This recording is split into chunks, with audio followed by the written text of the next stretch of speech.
The HOA built a resort hotel on my private island, and I let them. I watched them bulldoze the dock I built for my late wife, the one place that still felt like hers. The HOA president just smirked and handed me a fine for trespassing on my own land, waving forged papers in my face as she ordered her construction crews in. But while they were pouring millions of dollars into their grand resort, they had no idea they were building it all for me. They'd made one tiny mistake in their paperwork, a mistake that was about to turn their palace into my personal $150 million payday.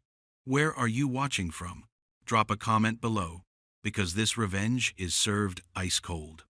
And if you believe no homeowner should ever be bullied off their own land, hit that subscribe button, because you're not going to want to miss watching this queen's castle come crashing down. The sun wasn't even over the ridge yet when I pushed my rowboat into the water. The fog hung low on the lake, so thick you could taste the pine in it. Every morning for 25 years, this was my ritual. Me, the boat, and the quiet glide across the half-mile of water to the island. My island. It wasn't much, just a half-acre of rock and cedar, but it was the only place left on Earth that felt like it belonged to Sarah and me. I'd bought it with the last of our savings after the cancer took her. As a Navy Seabee, I'd built runways in deserts and bases in jungles. But the small dock and footbridge on that island were the most important things I ever put my hands on. They were sturdy, simple, and meant to last. Just like her, I was tying up the boat when a voice sliced through the morning calm, sharp enough to cut glass. "Mr. Mendez, a word, if you please." I turned. On the shore stood Marcia Klein, the new HOA president. She held a clipboard like a weapon, and even from 50 yards away, I could feel the self-importance rolling off her in waves. I rowed back, my gut already telling me this wasn't a social call. She didn't wait for me to get out of the boat. She just tapped a manicured finger on her clipboard. "Your unapproved structures are in violation of shoreline conformity rules," she said, her voice flat and rehearsed. "Specifically, the dock and that makeshift bridge. They do not meet our community's aesthetic standard." I almost laughed. I'd been here since this neighborhood was just dirt roads and surveyor stakes. I helped pour the foundations for half the houses on this lake. "Marcia, my island isn't part of the HOA. It never has been."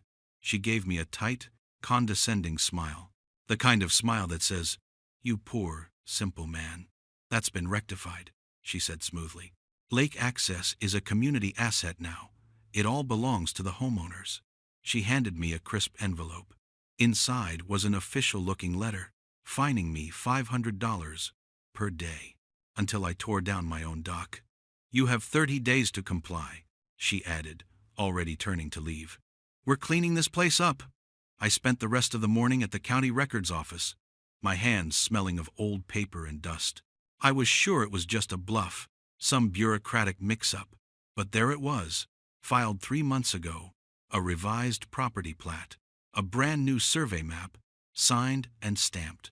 On the old map, my island was a clearly marked private parcel. On the new one, it was colored in the same shade as the community park and labeled HOA Common Area B. It was like seeing a ghost. A piece of paper was telling me that 25 years of my life, the one piece of solid ground I had left, was a fiction.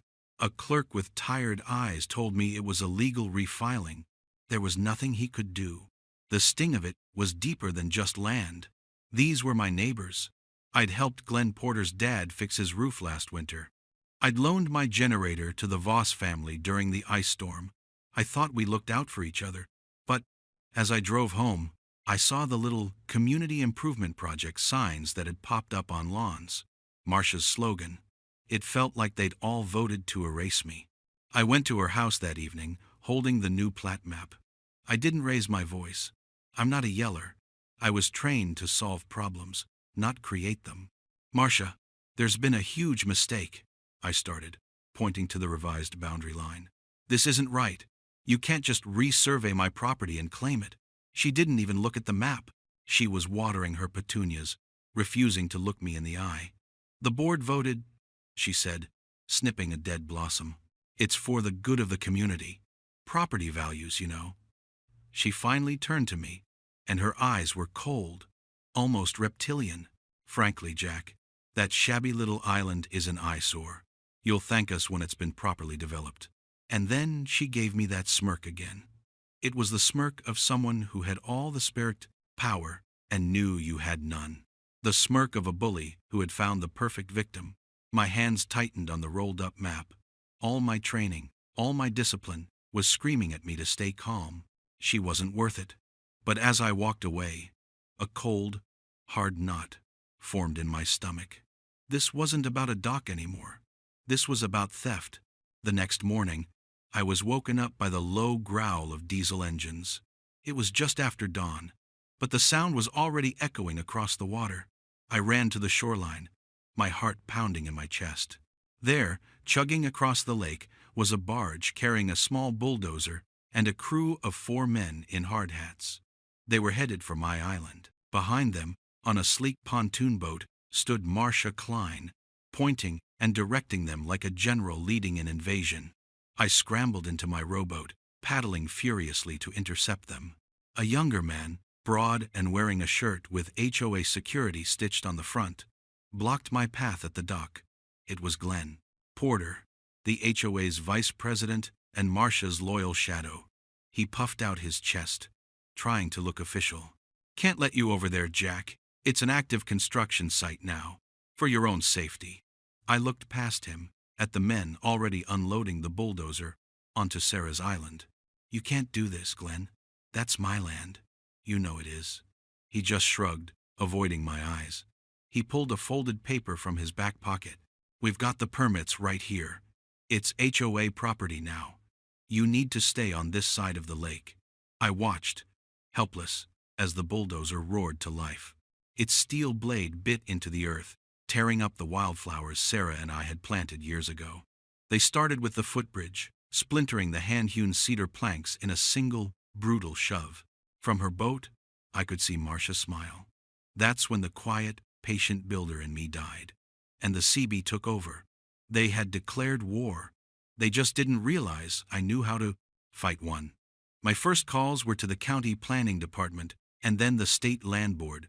I spent 2 days on the phone, being transferred from one bored-sounding clerk to another, explaining the situation calmly and clearly.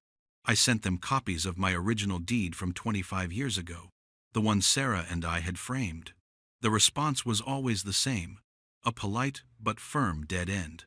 "I understand your frustration, sir, but the most recent survey on file is the one we have to go by. If you have a dispute with your homeowners association, that's a civil matter.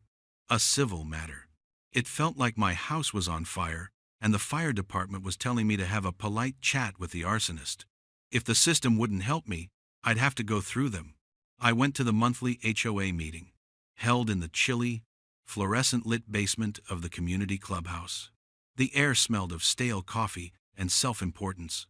I sat in the back, my original deed and property maps in a neat folder on my lap, and waited for my turn to speak. About 40 people were there, most of them retirees. I knew nearly all of them. Marcia sat at the head of a long folding table, flanked by Glenn Porter and a woman I recognized as Linda Voss, the treasurer. Marcia ran the meeting like a drill sergeant, her voice sharp and final on every point, from new mailbox regulations to the acceptable shade of beige for exterior trim. When she finally opened the floor for homeowner concerns, I stood up. I kept my voice steady. "My name is Jack Mendez. Some of you know me. I've lived on this lake for 25 years. I started to walk forward, holding up my folder. "There seems to be a misunderstanding about the ownership of the island." I never got to finish. Marcia banged a small wooden gavel on the table. The sound cracked through the quiet room. "Mr. Mendez, you are out of order," she declared, her voice dripping with practiced authority. "The board has already addressed your non-compliance. You were given a chance to rectify the situation, and you refused. This matter is closed." I stopped in my tracks. "This is my property we're talking about. I have the deed right here." A few people shifted uncomfortably in their seats, but nobody spoke up. They just stared at their hands or at the scuffed linoleum floor. Marcia's eyes narrowed. The community has decided to move forward with a project that will benefit everyone. We will not allow one disgruntled individual to stand in the way of progress. The room was dead silent. I looked at the faces of my neighbors, people I'd shared a beer with, people whose kids I'd taught how to skip stones. They looked away. In that moment, I felt a kind of humiliation that was colder and heavier than any anger. I was an outcast in my own home. I turned and walked out without another word. The door clicked shut behind me, sealing me out. I was halfway to my truck when a quiet voice called my name. Jack. Hold up. It was Eddie Tran. He was a small, wiry man who lived a few streets over, a retired county surveyor. He had a reputation for being cranky and keeping to himself, but he always gave a nod when we passed on the road. He caught up to me, his hands shoved deep in his pockets. "Don't let that windbag get to you," he grumbled, jerking his head back toward the clubhouse. "She's a bully with a binder." He glanced around to make sure no one was listening, then lowered his voice. "I saw that new plat map they filed. It's garbage." My head snapped up. "What do you mean?" Eddie kicked at a loose piece of gravel. "The survey markers they cite for the new boundary? They're fraudulent. They pulled an old reference point from a defunct county project from the 70s and applied it to a new digital easement. It's a slick trick if you don't know what you're looking for. To a desk clerk, it looks legit." Hope, hot and sharp, shot through me. "Can you prove it?" He gave me a thin, crooked smile. "I spent 30 years of my life signing off on honest maps. I can spot a forgery from a mile away." "Yeah, I can prove it." He paused, his expression turning serious.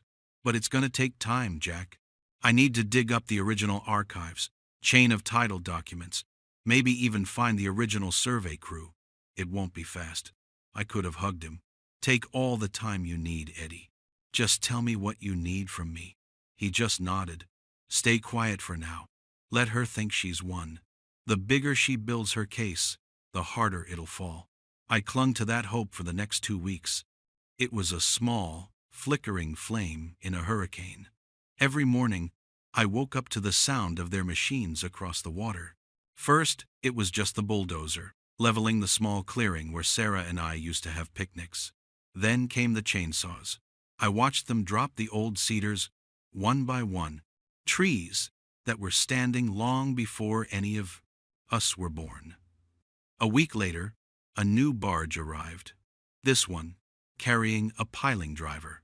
I stood on my shore and watched them pound the first steel supports for a massive new dock directly into the spot where mine used to be. The rhythmic, percussive slam echoed across the water, a death knell for my quiet sanctuary. I was ordered off what they now called community property. Glenn Porter would park his golf cart, now fitted with a flashing yellow light, at the end of my driveway, just to watch me. Then came the day I stood there, coffee going cold in my hand, watching them rip my old dock from the water. They pulled up the boards I'd laid, the posts I'd set. They dragged the pieces onto the shore like the carcass of an animal and loaded them onto a truck. From her pontoon boat, which she now kept moored just offshore, Marcia Klein watched the entire operation. She had a thermos in one hand and a pair of binoculars in the other, directing the crew like a queen overseeing the dismantling of a conquered castle. She was taking it all, every board, every nail, every memory. She thought she was erasing me. She had no idea she was just giving me a blueprint. I looked at the stripped island, the raw earth, the new steel pilings gleaming in the sun. They took everything Sarah and I built. A cold calm settled over me, pushing out the rage. I'll get it back, I thought. But not the way they expect. Not anymore. The big announcement came via a glossy email blast to the entire neighborhood. Marcia had given her project a name, the Lakeside Members Lodge. It was, according to her, a 5-star amenity that would elevate our community profile and enhance property values for everyone. The email included a digital rendering of a sleek, modern building with a wall of glass windows, sprawling decks, and an infinity pool that seemed to spill right into the lake. It was a beautiful picture, and it was sitting right on top of the ashes of my wife's garden. The war nobody saw coming had begun. But you don't fight a war with sledgehammers when the enemy is using spreadsheets and legal documents. You fight it with intelligence. I stopped trying to argue. I stopped making phone calls. Instead, my workshop became my war room. Every morning, just before sunrise, I'd take my boat out, staying a good 100 yards offshore. With a pair of high-powered binoculars and a telephoto lens on my old camera, I became the most dedicated construction supervisor they never knew they had. I didn't care about their progress. I cared about their mistakes. And they made a lot of them. I spent 20 years as a CB. I know building codes the way a priest knows scripture. From my boat, I documented everything. The concrete forms for the foundation were set 2 feet inside the shoreline setback, a clear violation of county environmental rules. When they ran the plumbing, I watched them lay the septic drain field too close to the water table. The plans for that system were a joke. Designed to handle a 2-bedroom cabin, not a 10-room hotel with a commercial kitchen. I took photos of the subcontractor's truck dumping leftover drywall and insulation into a makeshift pit behind the building site, instead of hauling it away. Every evening, I'd go back to my workshop and log the date, time, and violation in a thick notebook, cross-referencing it with the county building and environmental codes I'd printed off the internet. My quiet anger was turning into a cold, methodical purpose. The humiliation I'd felt at that HOA meeting was hardening into steel in my gut. While they were busy building their monument to greed, I was busy building my case. The social climate in the neighborhood grew colder. When I went to the hardware store for supplies, I saw Bob from down the street in the plumbing aisle. We'd known each other for 15 years. He saw me. His eyes widened for a second, and then he just looked down at a shelf of PVC fittings and pretended I wasn't there. The rumors started soon after. Whispers that I was unstable, that I'd become a recluse. Linda Voss, the HOA treasurer, told someone at the post office that I'd been seen lurking by the construction site at night. Marcia was poisoning the well, making sure that if I ever did speak up, no one would listen. I was the crazy old man on the shore, the obstacle to everyone else's rising property values. Most nights, I'd just sit on my porch, listen to the whine of their generators across the water, and wonder how a community could turn on one of its own so quickly. One night, there was a soft knock at my back door. It was Eddie Tran. He was holding a slim manila folder and looking over his shoulder like a spy in an old movie. "Got something for you," he said, stepping inside. He spread a few documents across my kitchen table. They weren't maps this time. They were financial statements. They couldn't get a normal construction loan, he explained, his finger tracing a line of dense text. No bank would touch a project with a clouded title. So Marcia and her board, they got creative. They secured financing from a group of private equity investors out of the city. He tapped a signature line. They used the island itself as collateral, signed the deed over as security. The cold knot in my stomach tightened. They were using my land to pay for its own destruction. "There's more," Eddie said, a flicker of excitement in his eyes. They were so arrogant, so sure of themselves, that they got sloppy. He slid another paper in front of me. "Read that." It was a clause in the loan agreement. To make it look airtight, they'd tied the collateral to a holding company name they'd invented, one that sounded official. Jack Mendez Island Holdings, LLC. The blood drained from my face. They had put my name on their fraudulent document. I decided to test the waters, to see just how deep Marcia's influence went. From a public computer at the library, I drafted an anonymous email to the County Code Enforcement Office. It was short, professional, and pointed out the shoreline setback violation, citing the specific ordinance number. I attached one of my telephoto pictures, which clearly showed the foundation forms and the water's edge. 2 days later, a miracle happened. A county inspector showed up, and a big orange stop work order was slapped on the site entrance. For 24 hours, the island was silent. The victory felt hollow, but it was something. The next morning, the notice was gone. The sounds of hammers and saws started up again, louder than ever. I saw Marcia on site, laughing with the foreman. She had gotten the order lifted.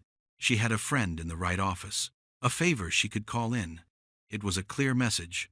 The rules didn't apply to her. I sat in my boat that evening, watching the frame of the building rise against the sunset.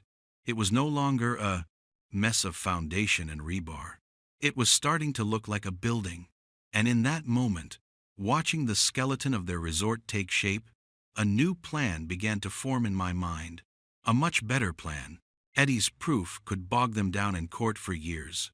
We might win, but I'd inherit a half-finished, debt-ridden mess on my land, a monument to the fight. But what if I didn't stop them? What if I let them keep going? Let them pour every last cent from their investors into it. Let them finish the plumbing, hang the drywall, install the fancy windows. Let them build their entire castle on their foundation of lies. They thought they were building a trap for me. They had no idea they were the ones already caught in it. I just had to wait for them to finish building the walls. The months dragged on. Summer turned to fall. The leaves on the maples across the lake turning a brilliant, mocking red. The resort grew day by day, a monument of glass and cedar rising from the ground where my memories used to be. The framing was finished, then the roof, then the windows. I watched them install geothermal heating pumps and a commercial-grade kitchen that probably cost more than my entire house. Marcia was a local celebrity now. A crew from the regional news station came out to do a feature on her visionary community project. I watched the interview from my living room. There she was, standing on the resort's half-finished deck, wearing a hard hat that looked like it had never seen a speck of dust. She spoke about community innovation and forward-thinking leadership. She didn't mention my name, of course.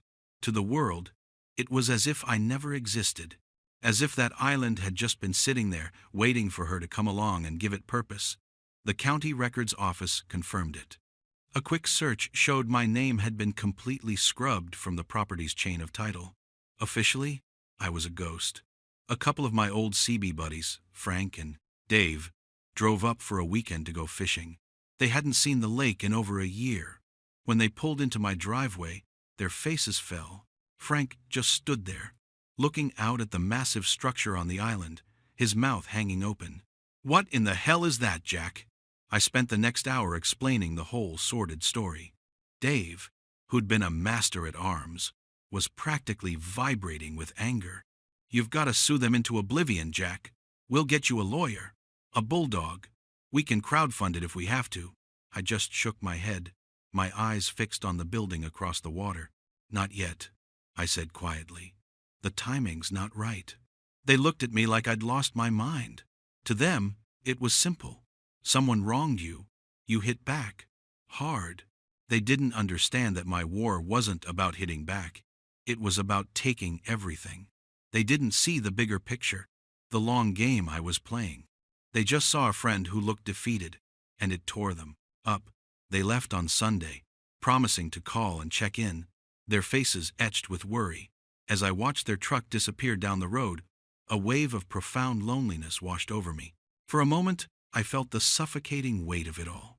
The isolation, the whispers, the daily spectacle of my own erasure. The breaking point came a week later. It was a Saturday morning, and a small group of teenagers was milling around the community boathouse just down the shore from my property.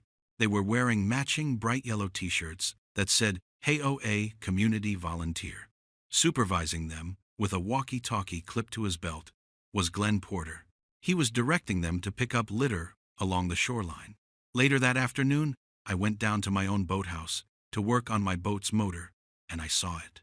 Scrawled across the peeling white paint of the door, in thick black spray paint, was a single word: trespasser. I stared at it, my knuckles turning white as I gripped a wrench. It wasn't just paint on a door. It was a public branding. They had labeled me an intruder in my own life. Glenn must have seen me. He sauntered over, a smug look on his face. "Looks like you've got a little graffiti problem there, Jack," he said, his tone oozing false sympathy. "Teenagers, you know. But then again, Folks are getting pretty upset about you lurking around community property." I didn't say a word. I just looked from the ugly black letters back to his face. There was no doubt in my mind who had put them up to it. It was a coordinated, deliberate act of humiliation. That night, for the first time, I considered giving up. I pulled out a phone book and looked up real estate agents. I could sell the house, take the money, and move somewhere quiet where nobody knew my name. I could leave Marcia to her kingdom of beige in her glass palace. The thought of it was like acid in my throat. It felt like letting her win. It felt like letting Sarah down. Just as I was about to close the book, my phone buzzed. It was a text from Eddie. "Come over. Now." It's a full-blown emergency. When I got to his house, he didn't waste any time. He had a stack of papers spread across his dining table, and his face was pale, his eyes wide. "I got it, Jack. I got the smoking gun." He shoved a document into my hand. It was a copy of the final loan agreement between the HOA and their private investors. My finger traced the lines of legalese until it landed on the collateral clause, the same one he'd shown me before. Jack Mendez Island Holdings, LLC. Eddie's voice was barely a whisper. I thought that name sounded strange. I did a search with the Secretary of State's Corporations Division. "Jack, that LLC doesn't exist. It has never been registered. It's a completely fictitious entity." I looked at him, confused. "So they just made it up?" "They made it up," Eddie confirmed, a slow, predatory grin spreading across his face. "They created a phantom owner to secure their loan. It's wire fraud, mail fraud, and about 10 other kinds of felonies. But that's not the best part." He leaned in, his eyes gleaming. "There is nothing, legally, preventing someone from forming a new LLC under that exact name, right now." Today, a light went on in my head. A brilliant, blinding, beautiful light. The plan that had been slowly forming in my mind finally clicked into place, every piece locking together with a satisfying thud. The next morning, I was at my computer. I didn't hire a lawyer. I used a simple online service. For a filing fee of $150, I registered a new limited liability company with the state. The name of that company? Jack Mendez Island Holdings, LLC. A week later, a thick envelope arrived in my mailbox. Inside was an official, embossed certificate from the Secretary of State. I now possessed the one thing Marcia's entire empire was built on: a legal identity. Using an obscure but powerful clause in state property law regarding liens against improperly titled collateral, I filled out the paperwork to file for an ownership restoration. I was claiming the asset, the land, and everything built upon it on behalf of the now legal entity that held the debt. I mailed the sealed, notarized documents to the county recorder's office. All I had to do now was wait for them to finish the resort, wait for the final occupancy certificate to be issued. The moment that happened, the moment their project was officially complete, the legal trap would spring. Every board, every nail, every pane of ridiculously expensive glass would belong to me. The next 3 months were the longest of my life. I had to become invisible. I kept my head down, my mouth shut, and my eyes open. I watched as landscaping crews laid down perfect rolls of sod and planted mature birch trees. I watched them install custom lighting that made the resort glow like a jewel on the water at night. I watched the final county inspectors come and go, ticking off boxes on their clipboards. Eddie kept me updated. The final occupancy permit was issued on a Tuesday. The grand opening was scheduled for that Saturday. The whole neighborhood was buzzing. Marcia had outdone herself, arranging for catered food trucks, a live band, and even getting the local TV news to cover the ribbon-cutting ceremony. She was finally getting her monument, her moment in the sun. I felt a strange calm settle over me, the kind of calm a hunter feels when the prey has finally walked into the crosshairs. The rage I'd carried for so long had been forged into something cold, heavy, and patient. The night of the grand opening, I didn't go. I sat on my porch and watched the party from across the lake. The music drifted over the water, punctuated by laughter and applause. I saw the flashbulbs from the news cameras, I saw Marcia, resplendent in a white power suit, holding up a giant pair of scissors and cutting a big, red ribbon. She was the queen of her castle. She had won. That night, after the last of the party boats had motored back to shore and the lights of the resort dimmed, I drove to the county recorder's office. It was a 24-hour filing depository, a simple metal slot in a brick wall. In my hands, I held a thick envelope. Inside was a copy of my LLC's certificate of formation, the notarized title lien documents, Eddie's detailed survey affidavits proving the original fraud, and the final deed transfer paperwork. It was a package of legal dynamite, and I was about to light the fuse. I slid the envelope into the slot. The quiet thud as it landed inside was the only sound in the deserted parking lot. It was done. The gears of justice, the ones that had been so rusted and stuck for me, were finally beginning to turn. I drove home and slept for 10 hours, a deep, dreamless sleep, for the first time in almost a year. The next HOA meeting was 2 weeks later. This time, the community clubhouse basement was packed. Word of the successful grand opening had brought everyone out. The mood was triumphant.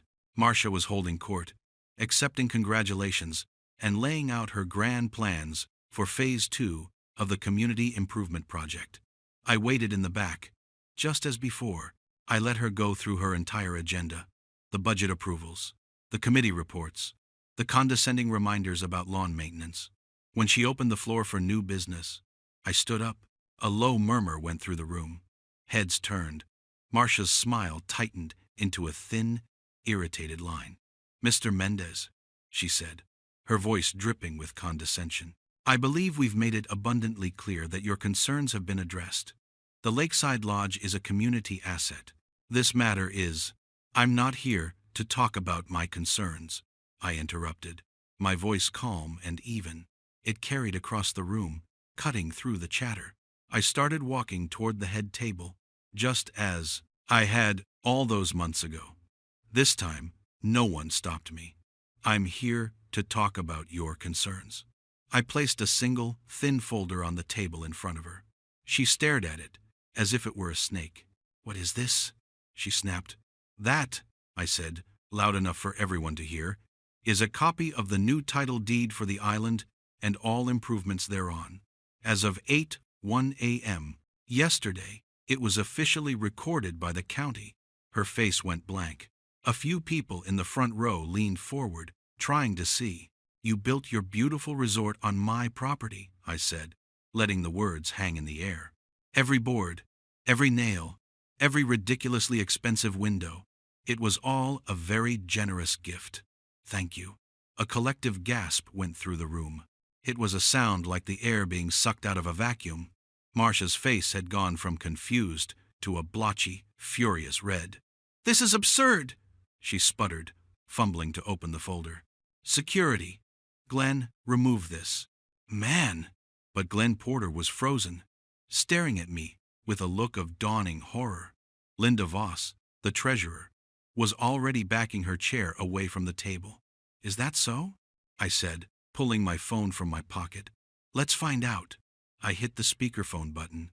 A calm, professional voice filled the room. "County Recorder's Office, this is Susan speaking." "Susan," I said clearly, "my name is Jack Mendez. Could you please confirm the current registered owner of Parcel 7A, listed as Lakeside Island?"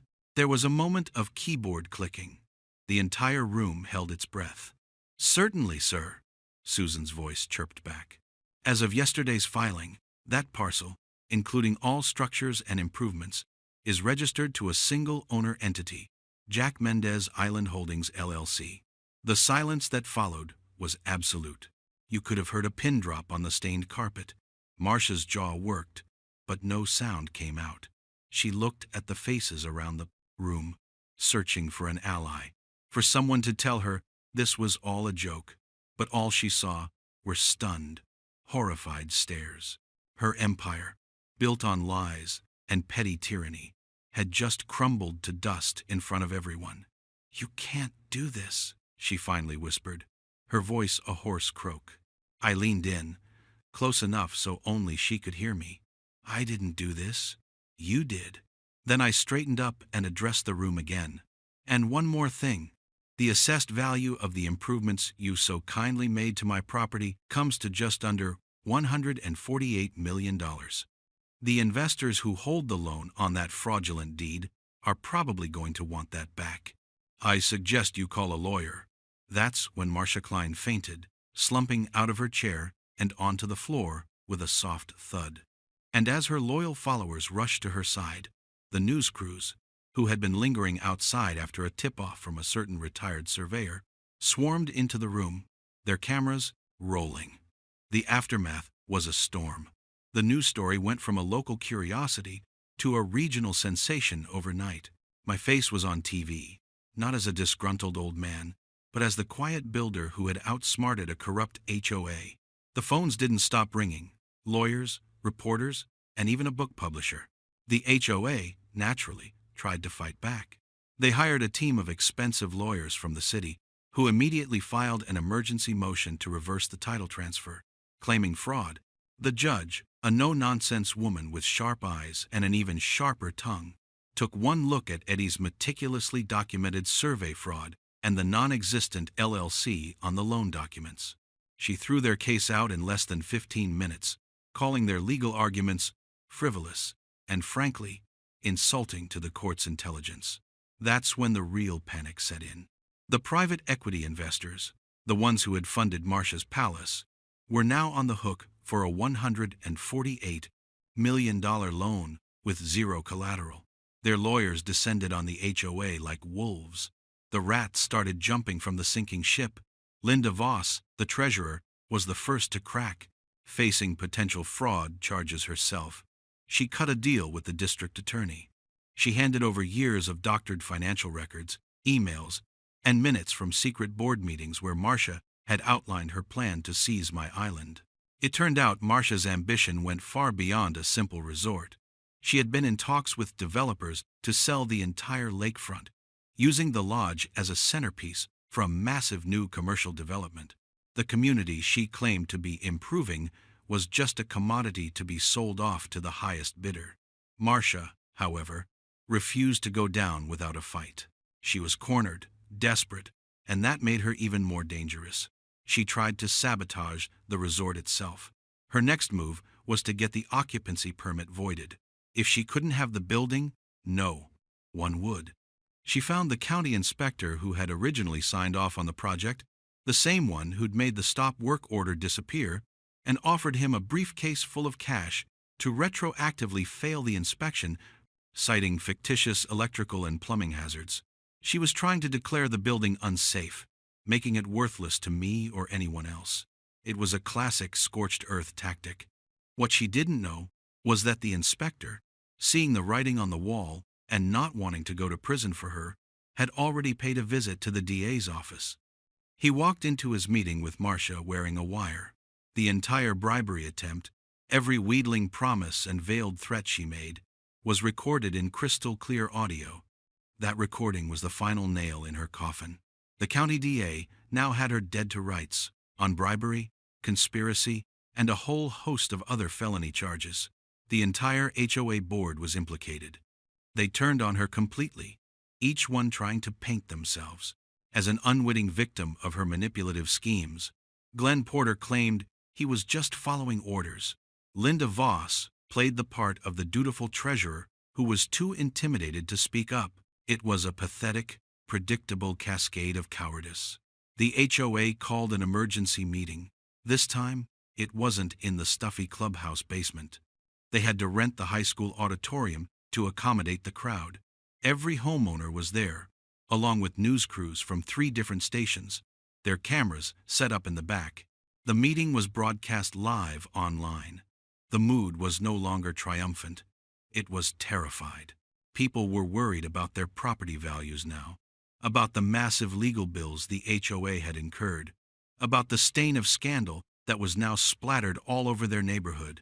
The remaining board members, their faces pale and drawn, tried to calm the crowd, but the room was a tinderbox of anger and fear. Then they invited me to speak. I walked to the podium at the front of the stage.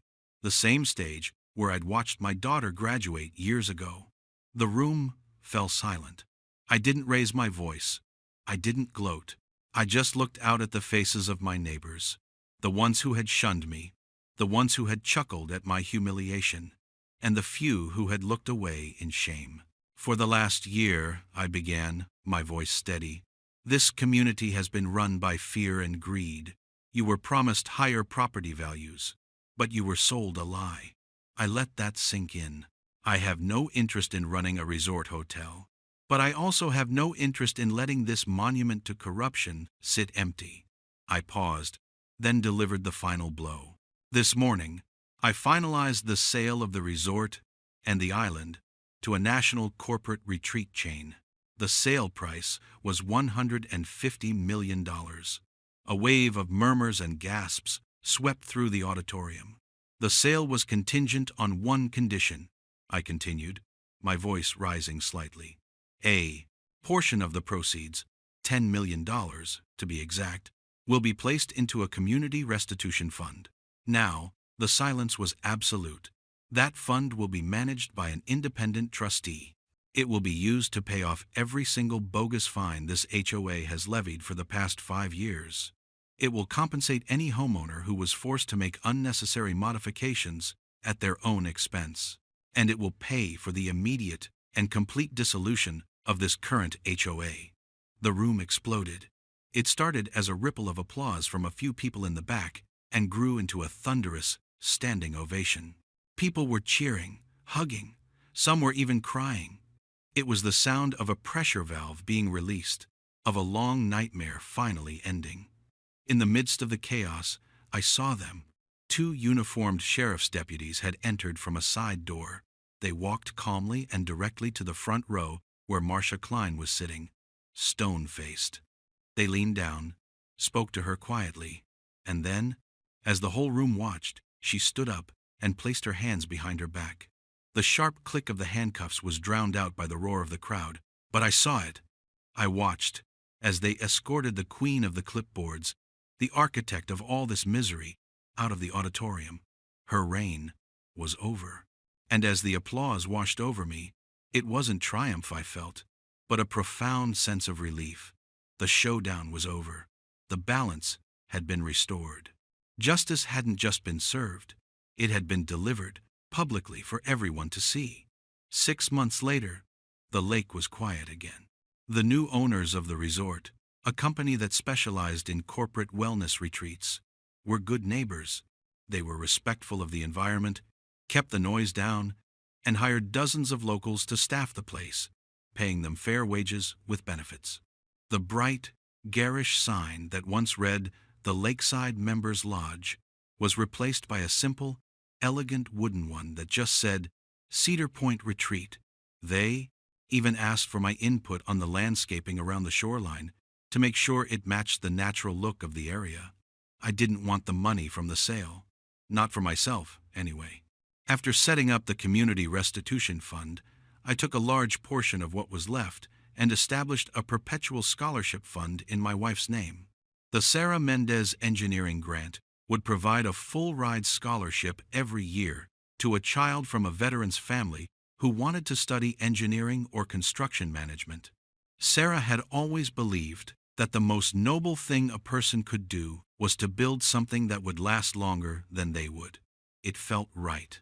It felt like I was finally building something with her again. With a small piece of the remaining funds, I hired a local crew to help me rebuild, not the island, but what was mine on it, in the exact same spot as the original. Using the same simple, sturdy design, we built a new dock and a new footbridge. I used weathered cedar that matched the old wood, so it looked like it had always been there. It wasn't a monument, it was a memory. The rest of the island I left alone, letting the wildflowers and native grasses grow back over the scars the bulldozers had left. Nature, I figured, had a better plan for it than I ever could.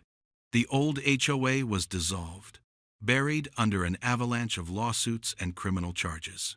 Marcia Klein took a plea bargain and is now serving 3 to 5 years in a state penitentiary for fraud and bribery. Glenn Porter lost his security job and now works nights stocking shelves at the grocery store. I see him sometimes in the aisles, and he never makes eye contact. The neighborhood formed a new, smaller community association. It was run by a council of volunteers, and their first order of business was to nominate a new president. Unanimously, they elected Eddie Tran. His first official act was to draft a new bylaw, one that was just a single sentence long. Be a good neighbor. They printed it on a small plaque and hung it in the clubhouse. Underneath it, someone taped a handwritten sign that read, "No Karens allowed." Things slowly returned to a new kind of normal. Neighbors started waving to me again, then stopping to chat. Bob from the hardware store came by one afternoon with a six-pack of beer and apologized. He said he was ashamed he hadn't spoken up, that he'd let Marcia's promises of higher property values blind him. I told him to forget it, and we sat on my porch and drank the beer as the sun went down. Most of them were like Bob, not bad people, just people who had been afraid to rock the boat. They had learned a hard lesson about what happens when you let a bully take the wheel. The story became a sort of local legend, a cautionary tale about power and patience. People would point out the island from their boats. "See that place?" they'd say. "That's the $150 million hotel a guy got for free because the HOA president messed with the wrong Navy Seabee." They usually got the details wrong, but they always got the moral of the story right. Justice doesn't always come fast. Sometimes it doesn't come in a courtroom with lawyers and judges. Sometimes you just have to have the patience to let your enemies build their own gallows, and the courage to be there when they're finished. This morning, just like every morning for the past 25 years, I pushed my rowboat into the water. The sun wasn't even over the ridge yet, and the fog hung low on the lake. The air was cool and smelled of pine. I rowed across the still, dark water, the only sound, the gentle splash of my oars. When I reached the island, I tied my boat to the new dock, the knots familiar in my hands. I walked across the small footbridge and sat on the bench I'd built at the water's edge. The lights from the retreat on the far side of the island were just starting to dim as their early rising guests finished their yoga sessions. They glowed, softly, reflecting on the surface of the lake like a new constellation of stars. It was quiet. It was peaceful. Everything was as it should be. The island was mine again, but it was different now. The ghosts were still here, but they were gentler. It was a place not of loss, but of resilience. A place that reminded me that, even after the worst storms, if the foundation is strong enough, you can always rebuild. And as the first rays of sunlight broke over the treetops, I felt a sense of peace settle over me, deep and unshakable. Sarah was gone, but what we had built together, in a way, was still here. And it was safe. Peace was finally, truly restored.